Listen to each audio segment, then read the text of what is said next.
Alors censure, à proprement parler, j'ai jamais, on ne m'a jamais dit ce papier ne passera pas ou des choses de ce genre-là. Maintenant, on évolue.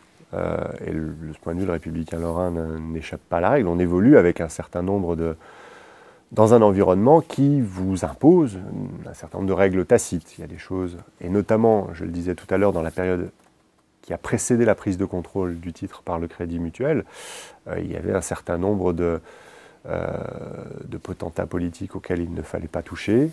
C'était, voilà, ça faisait partie des choses qui étaient comme ça. On l'acceptait ou on ne l'acceptait pas. Si on ne l'acceptait pas, il fallait aller travailler pour quelqu'un d'autre.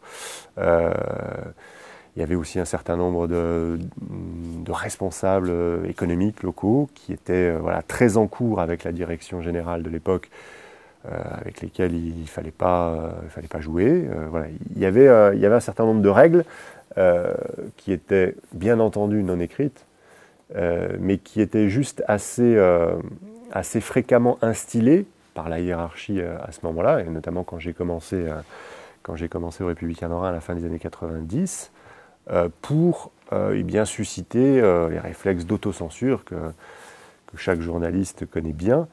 C'est-à-dire, on se dit, voilà, ben là, je ne vais pas, puisque de toute façon, si j'y vais, ça ne débouchera pas dans les colonnes du journal, ou ça va me valoir un coup de règle sur les doigts.